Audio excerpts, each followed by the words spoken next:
Direct from Foxborough, Massachusetts, the gem of Norfolk County, and taped at the studios of Foxborough Cable Access. It's Foxborough Central, and here's your host, Bob Hickey.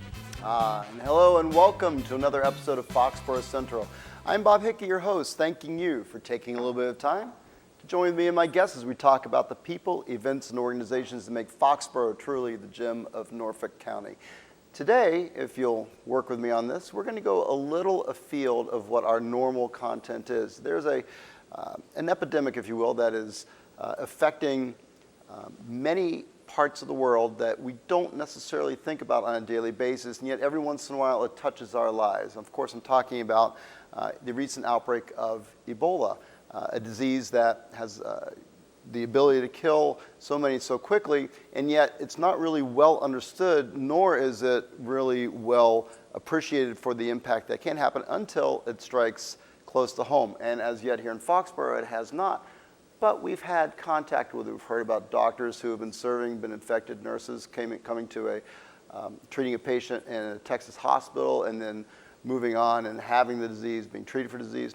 A lot of confusion, a lot of misinformation. So what I'd like to do today is perhaps clear away some of the clouds and talk about the real issue, which is Ebola, and perhaps get enlightened on some other organizations that are fighting this dreaded disease and some other good works that are happening. So I am joined today via Skype by our guest, Dr. Vanessa Steele. Dr. Steele, thank you so much for taking time to join us today. Good morning. And I would like to just start off with a bit of a brag sheet on you. I'm so honored to have you here with us because you are the founder and CEO of the Balm and Gilead Incorporated. It is a non-profit, non-government organization, and the mission is to prevent diseases to improve the health status of individuals who are disproportionately affected by high rates of health disparities, especially HIV, hepatitis C, cervical cancer, and sexual violence. And you came to us today because of the current outbreak of Ebola. And Balm and Gilead is now in its 24th year, and you are based out of Richmond, Virginia, which is where you're joining us today, correct? Correct. And it's so nice of you to join us. And the focus of Balm and Gilead, and I can't wait to hear about this, it's a faith-based organization, or you reach out and you support faith-based organizations?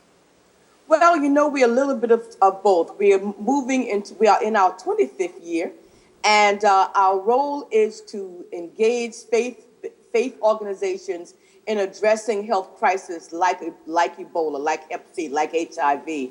We are really a public health education organization, but because we work with faith communities 100%, we kind of look like faith, because it's all about looking like the people you serve. So I guess we could say we are a faith-based organization, but we're the intersect of faith and public health education. That is, it's a different approach because a lot of, particularly up here in the Boston area, we have so many hospitals and research institutions. There's less of a focus on faith and of the faith intervention, and more of just strict science and strict medical approaches. So it's a different voice that we're hearing. And this is going to be an interesting conversation. Thank you for taking the time. Yes, I've spent some time up at the great University of Harvard, and they do have some focus programming there on faith. Their public policy often, at least once a year, have some issues and forums on the role of faith and how it plays a very important role in addressing public health issues. So as we get into the discussion, what I'd like to do is couch the Ebola epidemic right now and then use that as a springboard for the greater discussion. So let's talk a little Ebola. First of all, I don't know a thing about Ebola. Can you tell me what Ebola is actually? Well, Ebola is a virus, and it's an old virus. It's not a virus that's been around. It's a virus that's been around for a very, very long time. I would not dare give you the scientific name of it. You come in contact with it through bodily fluids. If you're not in contact with a person who has it, you can't get it. It is not an airborne virus like the flu or tuberculosis. You have to be in contact with someone who has the Ebola virus and come in contact with their bodily fluids. And I think that was the most the common myth with the outbreak in Africa was, it's going to be here in the United States. Well, we now see that the few people who actually were the heroes who went and worked in West Africa, they came back with it. They did not spread it. There's no outbreak of Ebola here in this country. And an interesting, and that's a great explanation. And by the way, I do have written down the name, and I, of course, am smart enough not to try to pronounce it. So we'll just share a common Ebola, and we'll just go with it. And there was a nurse that was working with the Doctors Without Borders who came back, and she refused to listen to, if you will, the political quarantine order, because she said that she knew the science behind it and was comfortable that there was not a public health threat. And so I suppose that when we talk about faith and science, we also have to maybe touch upon the politics of it. And I'm sure that with an organization such as Balm and Gilead, you are well versed in the politics of health and how the World Health Organization works and how the National Center for Disease Control works. And how does that play in when it comes to Ebola or HIV and the work that you do? Oh my God! When you I don't know if we have enough time for the answer, by the way, and I apologize. Exactly. But I'm really interested in learning so much about this, and we have such a short amount of time, so I apologize. Please. When you bring politics into anything, the fire begins to blaze. The science, unfortunately, with many of these diseases, whether it's HIV or Ebola, the science gets kind of shunned.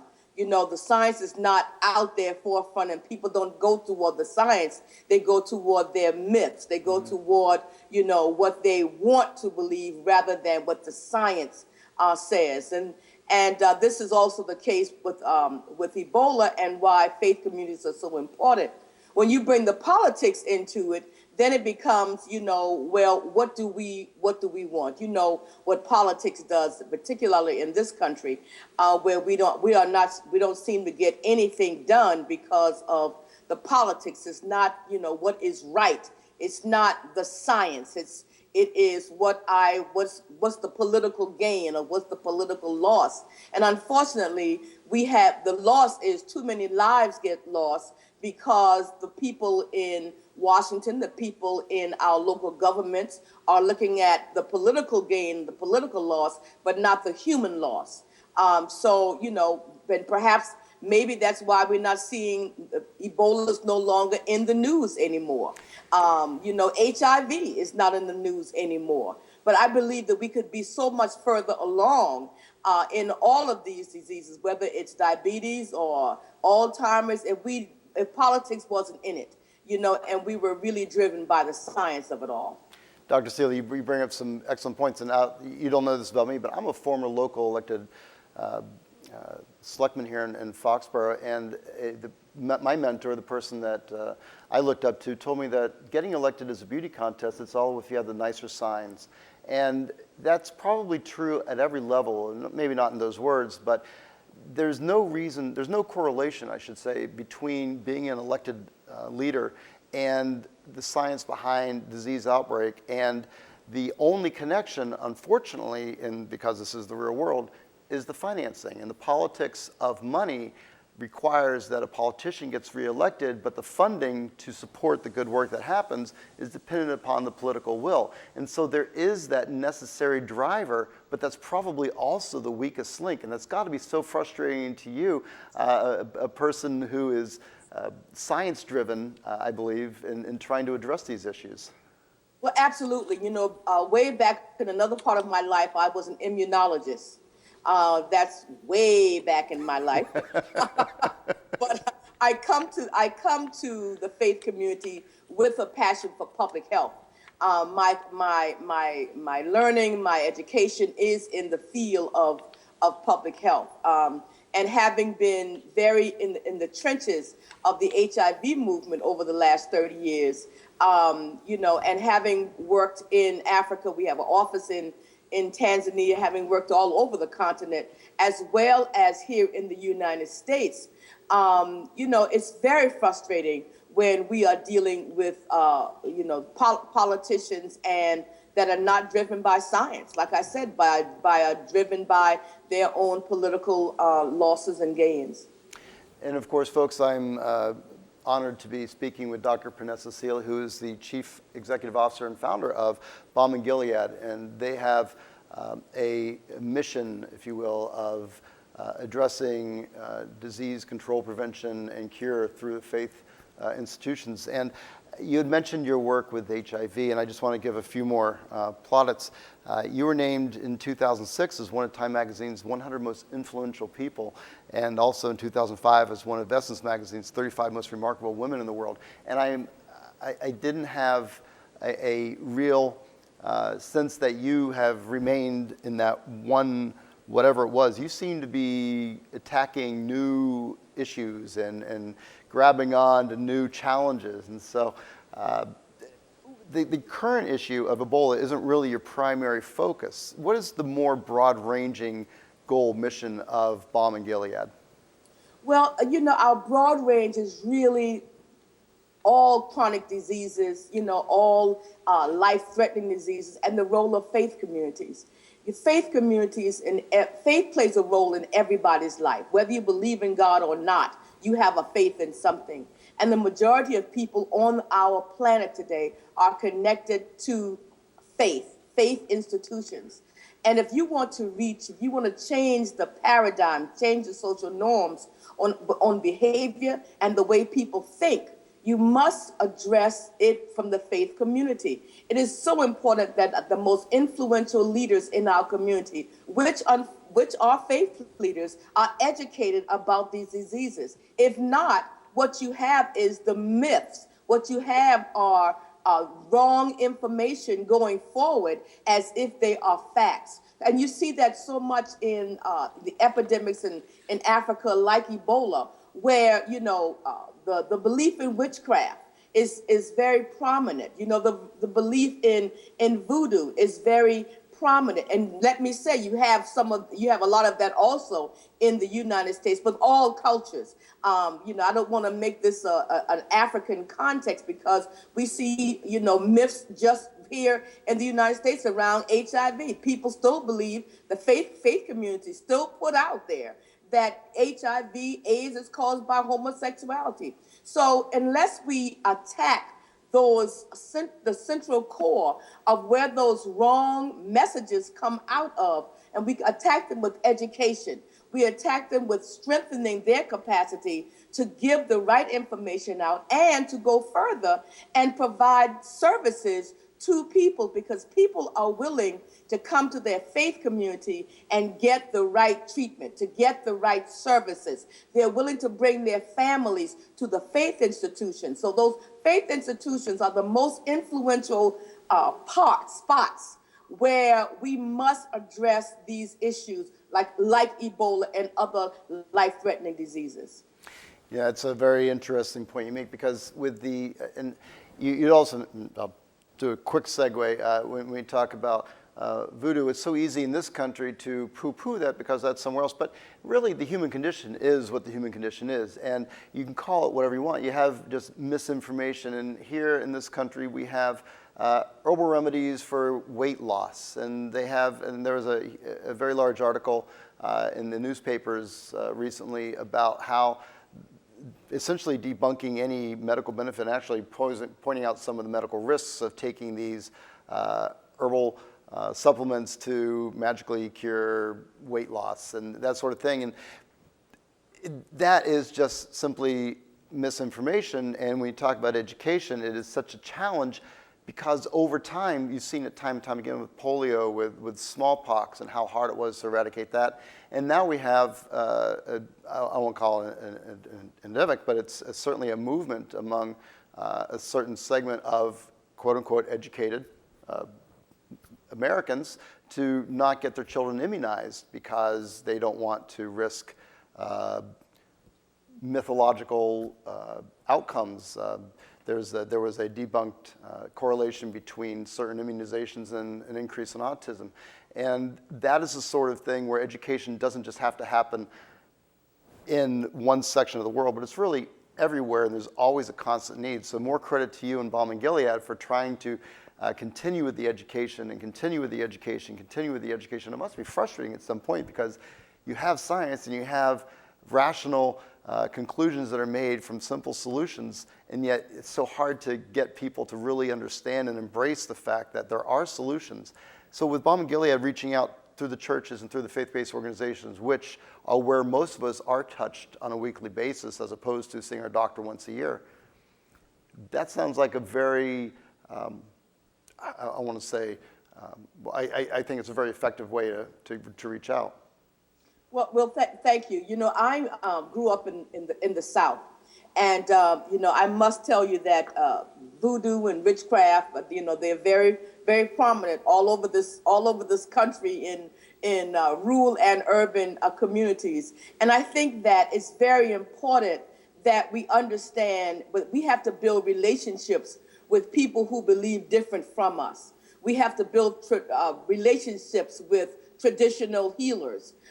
We just cannot sit on our side of the community and say, well, those people are bad and that message is bad. We really have to build bridges and build relationships with people who give different messages with us so that we will build trust in order to educate and provide a different point of view on these very serious issues. Because if we just stand on our side and say your message is wrong, you know, witchcraft is wrong, voodoo is wrong, that's just putting gasoline on the fire. You know, we have to really meet every faith community where they are.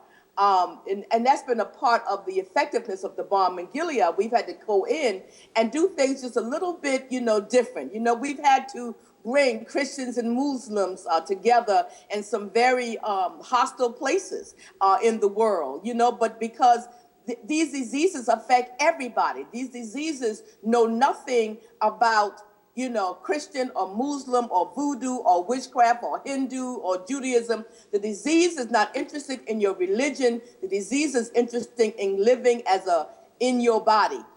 So it is very important that we build bridges and not attack people on what they believe, but find ways to, you know, really have the common good to support people and to give people a healthier life. Excellent. And I suppose that's been a challenge for Americans since the Puritans got off the boat, and it's a challenge today. We're still working on it. We're still working on it. And I should point out that Balm and Gilead is in your 25th year. Thank you. You can find out more information from your website at www.balmingilead, that's spelled GILEAD.org. Yes, and let's make sure it's BALM, because some people think it's bomb, BOMB. We're BALM. We are healing balm. Healing balm. Well, and of course, as you hope to bomb diseases, we're going to use a little balm and educate. So. Absolutely. So with Balm and Gilead, how do we we'll call it Middle America. We're located midway between Boston Province. We're a suburb of everywhere, and yet we're just our little community. How can we get involved? How can we help? Well, you know, we've been very fortunate to work with several churches up in that area because we reach all over the country. It is important that we look at the making sure that every time, you know, people come into our places of worship, that not only are we addressing the spiritual needs, but we're addressing their health needs as well. We know the issue of obesity in this country. We know diabetes, hypertension, cancer, Alzheimer's. I mean, you name it, our diseases are just off the charts. We also know that hepatitis C, the Centers for Disease Control has mandated that every baby boomer gets tested at least once for hepatitis C. So there are many health issues that we need and must be begin to addressing in this country. As you mentioned, immunization with our children, There's only one institution that can really reach the masses of people, and that's our faith community, for faith communities. So I would hope that, everybody listening would actually take a minute and go to our website and, sign up for our newsletter, become involved with our Healthy Churches 2020 campaign, and really look at how you can just give a little bit of, not a lot, but just a little bit of information around health, and encourage someone to live a healthy life, physically as well as spiritually. Well, you mentioned the 2020 movement. Can you share a little bit about the 2020 campaign? Well, our 2020 campaign is, once again, understanding that we are the intersect of public health and faith. Our healthy, there has always been, for many, many decades, our country puts out Healthy People campaign, Healthy People 2010, Healthy People 2020. And the Balm in Gilead, our piece is Healthy Churches 2020, working with faith communities, once again, to help people in their congregation and the community they serve become healthy. Looking at those health indicators, getting people to have more physical activity. We are launching a campaign right here in Virginia, and hopefully one later on, maybe in your area, to get people more physically active in this country. Working with their faith community, getting them involved with walking programs, helping people. Every church usually has a food pantry. They work with the homeless. When we give food out, let's teach people how to, prepare food differently. We have to take baby steps, bigger steps, larger steps. We have to begin to do something consciously about the health of our people. Well, that's a very worthwhile effort, and so we applaud you on that, and hopefully we will get involved here in the Massachusetts area. The message is a strong one. It's also not a new one. People know, or at least they should know, that we need to live a healthier lifestyle. We need to get out and exercise. We need to encourage our kids to do more than watch videos on the TV. So I suppose that the more ways that message is passed along, then the greater chance there is of education and perhaps learning and action. So what a great message. The www.balm, B-A-L-M, in Gilead.org has a lot of great information. To circle back to the health aspect of it, and because I'm just so fascinated by your work, the office that you have in Tanzania, correct? Yes. Great. And with the work that you do, how do you respond or work with information as it comes out? For example, the World Health Organization just released a statement this past week, and it was published by the French press agency and also released by the AP this past weekend, that they admitted they've made mistakes in the fight against Ebola, and that they had acknowledged that they were complacent in their initial response. And that's got to be so frustrating to someone like you who works so hard, and you have offices overseas, and you're on the front lines and working so hard. And then when you hear that the World Health Organization admits complacency, how do you reconcile that with the work that they're supposed to be doing, that the work you are doing? It's like that's always, in my opinion, the answer after the storm. Over time and time again, over and over again, disease crisis after disease crisis, the conversation around with most of our public health agencies like the World Health say just that. We made a mistake. We didn't act fast enough. When you look at so many diseases, especially diseases that, really devastate marginalized people, low-income people, the response is just so limited until there is the outbreak. The facts are there. The public health, the science is in front of the scientists. And yet the scientists who see the science, who understand the science, they don't respond to their own science. And then it turns around, then others don't respond to it. And I think it's very frustrating. And I would hope that, there's always another public health crisis coming. There will always be another epidemic coming. And I'm just praying that the next time our public health agencies, World Health Organization, Centers for Disease Control, all of them will respond effectively and not do the same thing over and over and over again. And yet again, we can look at HIV, look at the devastation of HIV right here in our country. Today we're talking about, one in three, African-American gay black men are infected with HIV, will be by the time they're 25, 35. And an epidemic in the first world country after 30 years. This is ridiculous because our public health agencies around the world are not doing their job, and they should do a better job of what they're supposed to do.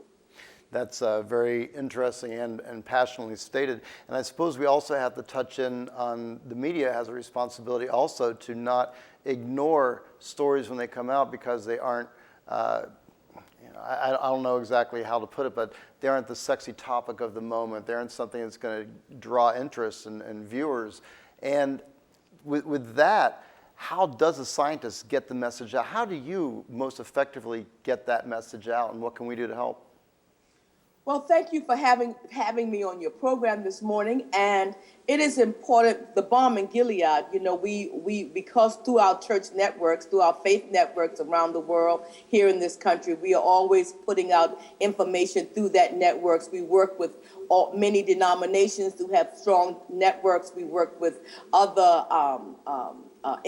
media engines, if you will, to get the word out. And I think we have to just be diligent to keep talking and sometimes to stand on the front line and say those tough things. Like I said, I am a public health advocate. I work with these public health agencies, and it's just consistently frustrating. And I think that the media, as you said, the media has a role to play. Like we don't hear much about, these Ebola in the news is no longer in the news. We don't hear much about HIV. We don't hear much about diabetes, a major epidemic in our country today, a major epidemic. And yet we don't hear anything about diabetes on the news. And I think that, the work that you do on the community level is so important. Maybe we don't have, until, someone famous dies of diabetes, maybe we won't hear about it, but it's important that we do what we can in our own little way every single day. Dr. Seal, I'm going to give you, we are so close to being out of time, and again, at the beginning of the program, I knew that I'd have so many more things I want to talk to you about, but time flies. I'm going to give you the last word after I say one last time that Dr. Pranessa Seal is a leading advocate of health and health through education and works with Balm in Gilead, BALMNGILEAD. Balm in Gilead is an organization that reaches out to over 10,000 faith-based organizations, and they can be contacted at www.balmingilead.org. It's on your screen, of course. And Dr. Seal is a leading expert also on intervention and education, and we're so honored to have you here with us today. I'd like to give you one last word. Tell us what we need to do. Well, thank you so much. And we need to just really pay attention to our own individual health. I know the role of faith in my health challenges, which has been obesity all of my life. It stems from faith and stems from family. And we have a responsibility to make sure that our children are healthy. Never before have we seen, obesity and diabetes at an epidemic level in our children in this country today. And I was one of those obese children. I'm still struggling with that decades later. We can change this. We can make a change in our health conditions in our community around the world. I'm asking every faith community, every faith leader to get involved, not only with the spiritual health of your congregation, physical health.